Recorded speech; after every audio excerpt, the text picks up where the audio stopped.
स्त्री को आक्रमण करने को जाइथिला स्वामी तार खंडा चोटरे सासु और स्त्री आहत होइचंती हेले पालट आक्रमण में अभियुक्त स्वामीर मृत्यु हो जाइछि। यह भावना घटना घटी भुवनेश्वर उपकंठ इन्फो भैली थाना गंगपड़ा ग्रामोध्य गाँव में गत राति घटना घटी। राति छात नहीं शशुर घर को जाइथिले अभियुक्त ज्वाई दिवाकर बस्तिया तांको खंडा चोटरे सासु और स्त्री आहत होइचंती किंतु स्त्रीर बेकरे और सासू हाथ में गभीर चोट लगी। यह समय शशुर घर पक्षर पालट आक्रमण कर ज्वाई दिवाकर मृत्यु होती। इन्फो भैली पुलिस मृतदेह जबत कर व्यवच्छेद पठाई और अधिक तदंत करुछि। सुरेश महाराणा जटनी प्रतिनिधि आम सहित जोड़ुଛନ୍ତି। सुरेश, कौन रही पुलिस एने प्रतिक्रिया? सूचना मिलूँ पुलिस तरफ जहाँ सूचना मिलूँ गतकाली विलंबित राति स्टेशन अधीन गंगपा ग्रामडीह बोली एक गाँ रही जो कि घटना घटी। दीर्घ 4 वर्ष तले बेलांग थाना अंतर्गत गुंथुणी ग्रामर दिवाकर बस्तिया बाहर लक्ष्मीप्रिया विजय विवाहर किछि वर्ष पर भितर तिक्तता सृष्टि होता। पारिवारिक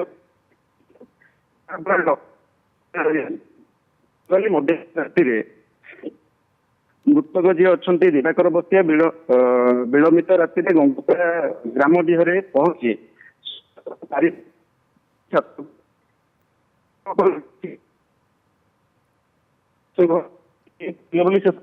आचंबित हो जाते जहाँ होना कहीं जो आसी कहीकि समस्त पारिवारिक लोक परिवार लोक समस्त शोई पड़ते किंतु विलंबित राति जी शाशु रही से शुणा पाइले जे विलंब जोरे चित्कार शुभुची घर भर जो जाकि देखती जे जोई रही झील को एक धारुआ खंडा साहाय्य आक्रमण कर प्रतिघात करने को चेष्टा करते जहाँफल कि अतर्कित आक्रमण होता हाथ में गभीर आघात लगी जहाँफल कि परिवार समस्त सदस्य एक शुणिकी दौड़िकी आसी संगबद्ध भाव में जी दिवाकर बस्तिया अच्छा समस्ते आतर्कित आक्रमण करते जहाँफल घटनास्थल मृत्यु होता जहाँ पुलिस तरफ सूचना मिलूँ। घटनास्थल इन्फोभैली थाना पहुंची सबको एम्स 6 नंबर मेडिकल को पठाई जो मैंने गभीर आघातर शिकार होते एम्स रे भर्ती कर अधिक तदंत जारी रखिंट जी रही